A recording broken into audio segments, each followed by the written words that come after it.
everyone says, no, that you had a plan B, you had a plan A, and you meant to do it. No, it was a lucky goal.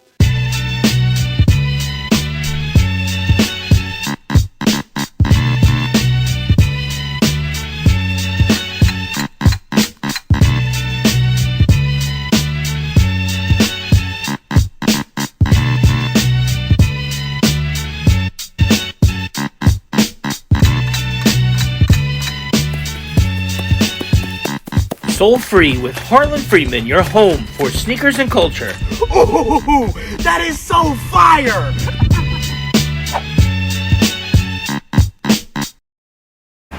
Matteau swoops in to intercept. Matteau behind the net. Swings it in front. He's nailed!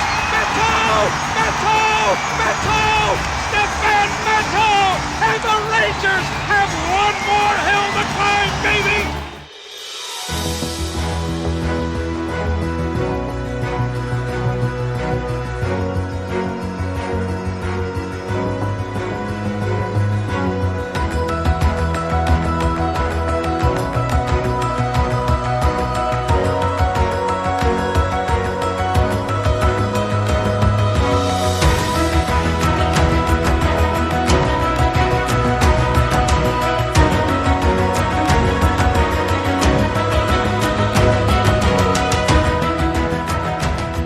What's good? It's Harlan from Soul Free. We're here at All Sports in Melville, New York with Polsky Sports, a beautiful collaboration like they do so often. And I am here with the man who, I got to tell you, New York City loves you and your teammates like they love no other. From the 1994 Stanley Cup champion New York Rangers, Stéphane Matteau. Stéphane, how you feeling, brother? I loved your introduction. This is, Yeah.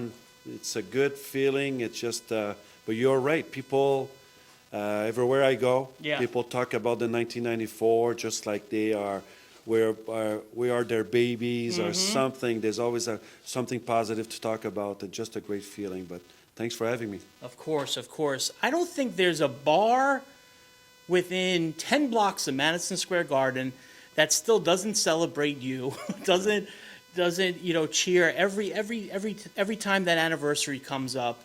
It's got to be such a great feeling. It's got to talk to me what it's like to win in New York City. Well, that's the only place I won in my life. I've Yeah. been close with the Chicago Blackhawks in '92, but it's been 32 years. It feels sometimes you think it's going to fade away because it's Yeah. been so long, but it just keeps on building and building and building. People, we're getting older, and it's the only championship that we experience, that Yeah. I experienced in my life, and I share that moment with millions, thousands of Ranger fans Yeah. across the United States, and it's the best feeling in the world. People are very respectful. Yeah. I always thought about the New Yorkers being loud at times, but it's totally the opposite. Yeah. People come up to us, the '94 players. They are very kind. They share with us where they were sitting, who they were with, Yes. how they felt, and meeting us, it makes them feel better, feel good about themselves, and I'm very grateful for share that with the fans of the 1994. And we talk a lot about like moments in your life, moments that change your life forever. Talk to me about the night. It's a little bit later in the evening, May 27th, 1994.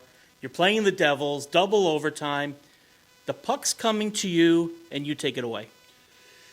It was a crazy series, probably the best series of all time, but Yeah. it depends where you are which city, Boston, Montreal, doesn't matter. Yeah. But for the New York fans, it was probably the best series ever. 3 double overtime. And I was coming from the bench, and I saw the puck being deflected in the right corner of Marty Brodeur, and I had a very good step on Scotty Niedermayer, he was probably the top 5 skaters in the world. Yeah. I caught him by surprise, and I had a very good step on it. And I was not skilled like the Kovalev or the Messiers or the Zubov, so I didn't have too many plans. So I wanted to maybe the first from the inside post, maybe I wanted to put it in that side, but Niedermayer cut me off pretty quickly. And back then there was a lot of hookings and slashing and stuff. So Niedermayer helped me score the goal. He hooked me so strongly that my body kind of shift towards the front of the net. I didn't look for Kovalev. I didn't look for Tikkanen. I didn't look for the defenseman at the blue line. I kind of lost the puck. And everyone says, no, that you had a plan B, you had a plan A, and you meant to do it. No, it was a lucky goal. And when I saw the puck deflecting from his blocker to between his legs, Marty Brodeur, and I saw the puck going in very slowly, and to my surprise, it crossed the line. I didn't know if it touched Tikkanen in front of the net or not, but to be honest, I shared that story millions of times. Yeah. I didn't care. Yeah. My first thought process, we are going to the Stanley Cup Finals, and at least I have an assist on the goal. Yeah. And I went crazy. My reaction was pure. Just like my first double overtime in New Jersey was pure. I went along with the fans, the reaction from the fans, because people were very nervous in the building. Yeah. And it was pure joy, happiness, and if I could go back in time, I would not change a thing from the moment, because it's once in of a lifetime scoring a double overtime in Game 7 at the Garden. It was the craziest night, and that night I didn't want to go to sleep. I think I went to bed at 7 or 8 o'clock in the morning. Yeah. I didn't want to go to sleep, so which I didn't, and it was a great night overall. Yeah. Did you guys go out that night? Of course. A little bit? No, a lot, a lot. We had a party. There was a bar. I think Messi was part owner, I think, in that place, and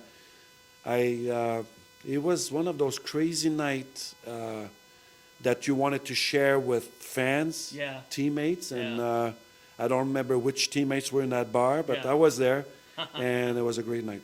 Yeah, it's funny. I look back in history. I look back at, Joe Namath saying we're going to win the Super Bowl. I look back at the ball, Mookie Wilson hitting the ball, going through Buckner's legs, Mike Piazza's 9/11 home run, your Game 7 goal, John Stark's dunk on Jordan. There's certain moments that stick in New York fans' memory, and you, sir, you are at the top of that list. You are you're New York royalty. Keep going. New York royalty. Keep going. Yeah, you're a good dude. What do you want? You're a great guy. Because I've shared that many years, for many years, like being an humble person, growing up I was raised the right way. Yeah. Just like most of the hockey players. Yeah. Yes, it was a big moment.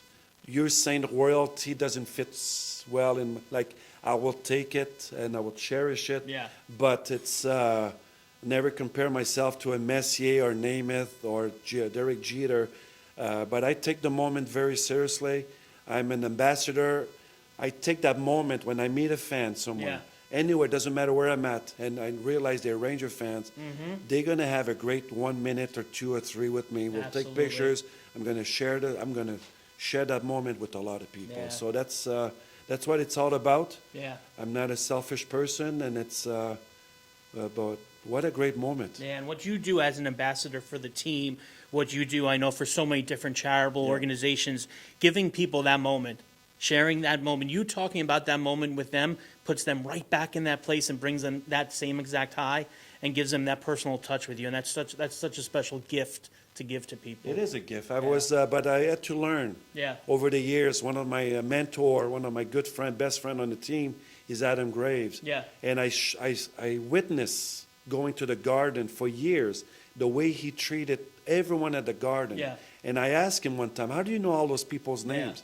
And fans waiting in line, and Adam would never say no to an autograph. Yeah. Even though he signed thousands for them, he knows all the security people at the Garden's name. And he told me one time, and that stuck to me, he goes, they're human being also. Yeah. And that changed my whole perspective of, yes, they are. I am a human being. And ever since that moment, I've paid more attention going in instead of waving at looking for the lights, for the spotlights. I'm addicted to share that moment with everyone who wants to hear my story. You're a team guy. You're a team guy. Yes. When you were playing, whether it was with the Rangers or the Blackhawks or the other teams you were with, you're going into the corner. All of a sudden, a guy like Ray Bourque comes up and slams you into the wall. Who's the one guy you're looking over your shoulder? Which teammate of yours were you praying was with you that could just handle business no matter where you were? Adam Graves, Messier, or anyone on the team. Joey Kosher, Nick Kiprios, Jeff Booker-Boom. Yeah. Kevin Lowe. But over the years, one of my best friends was Jeremy Roenick. And when I played with him in juniors, I played with him in Chicago. Yeah. But when I started to play it against him, every first shift of each game, he would come in the corner and hammer me as hard as possible. Jeremy's one of the strongest guys in the National Hockey League. At that time, he was not the biggest guy, but he would come in and my two shoulder blades would touch each other. And I was like, oh my God, you're such an idiot. Yeah. And he goes, I miss you. I love you, Steph. I said, please, stop hitting me so hard. Don't love me so much. Yeah, that's about Jeremy. And I had a friend of mine, Brian Marchman. Okay. He passed away a few years ago, one of the best teammates ever. He would take care of all his friends, and he would be the first one. He was not the biggest guy out there, but he would come in there without hesitation and defend a teammate. Yeah. But I was lucky enough in my career that I played on great teams, and that's what hockey players do. One guy's in trouble, everyone's in trouble. Yeah. Plus, it helps having Mike Keenan behind the bench, psychopath at times, and Daryl Sutter, like the psycho. So if you would. If you see a teammate in trouble and you would not do anything, he would beat the crap out of you on the bench. So you learn at a young age, you take care of your teammates, and your teammates take care of you when it's time. Yeah. Now, we don't tell secrets on this show at all. Yeah. But when you guys got off the ice, who was the craziest bastard on that team? And the Rangers? Yeah. No one. No? It's a boring story. We were so composed. Yeah. We expected to win. Yeah. No, you playing on teams like you are crazy every round that you go in and just like, oh my God, I can't believe you. You're we professionals. Won. We were expecting to win after after Game 7. We had our beers after the game. Everything. We had another series to play a few days later against the Vancouver Canucks, and no one was crazy, but it was a fun. Nick Kyprios, Glenn Healy, Eddie Olczyk. They entertained us. Yeah. They had the best, like we had court days. You had to go, if you forget a stick on the bench, you had to pay a fine, but you had a lawyer in the locker room. You could defend yourself. I think Healy was the judge, and we had so much fun, and just because it's such a long season. Yeah. And you have to make it fun, and that's I think that's why we won in 1994, because we had those loose moments. Yeah. Even though we went through the Islanders in 4, the Capitals in 5, and then when the tough series against the Devils down 3-2, it was still business as usual. But also guys from the Edmonton Oilers who won many cups before, we 100% used their experience for us to go through that tough time. It's funny, like I followed your team because I'm a New Yorker. I didn't know much about Vancouver, but I knew they were really good on my NHL hockey game on Sega Genesis. Yeah. They were like Pavel Bure was unstoppable in that game. Did you guys ever play? Did you ever mess with the video games when they started coming out? No, but my kids later on, when they start picking teams, making trades and stuff, and my kids would never pick me. And I said, why don't you pick me? Dad is on the video. I said, well, Dad, we want to win the game. Wow. So in the game, I was the slowest guy on the team. So I shared that story with my daughter the other day. Goes, no, Dad, I used to put you on my team all the time. So that's a false rumors. But my son pick other players. So you should have reminded them who paid for that game. Well, that's what you should have done. But those are kids. They tell you the truth. Yeah, but very truthful. Once again, it was an honor signing autographs, getting your first hockey cards, and getting all your names on the video games. It's just at time it was surreal. Yeah. And it was a great time. Awesome, Stéphane. Well, we're going to wrap it up in just a second. There's one question, though, that we do ask everybody. When you were playing or today, was there ever a pair of sneakers that you really wanted? Or was there a pair of, like, specific shoes? I'd see you have, like, Nike Dunks on today, which is a great shoe. Was there any specific sneaker that you liked while you were playing or...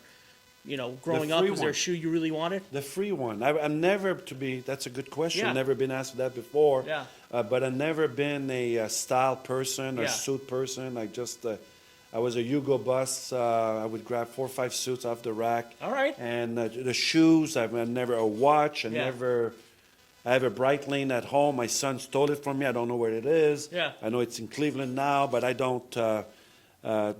Boring answer. So I never dream about a pair of shoes. I don't think it was a thing back then, or it was not in my world at that time. So what skates did you use? I was one of the few players in 1994. If you walk at the Garden, there's a display from my moment. Yeah. And I donated my skates to the Garden, and they were 3 years old. And Messier would play, to compare to some of the players, Yeah. Messier would probably use 20 to 30 to 40 pairs of skates a year. Wow. I used one pair of skates in practice, in games. And my skates were broken the day that I scored, and the trainer was afraid that I would go in the breakaway, Oh my and God. the whole thing would break, and that trainers would have been in trouble because I did not have a backup pair of skates. So they were Micron back then, Okay. and I used them for one, only had one pair of skates for 3 years. I love that. I love that. Stéphane, thank you so much for Thank sharing you. these stories. Keep the legacy going, man.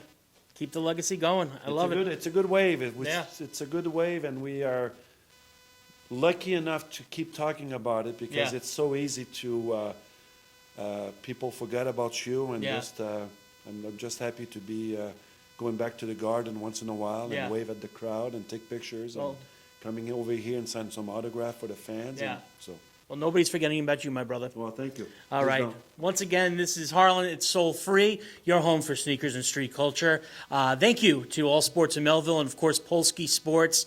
You got to check out Mike Polsky on Instagram. They have so many events, and they also do all your charitable auctions. Great people, and he's a trustworthy guy. It's Harlan. We'll see you real soon.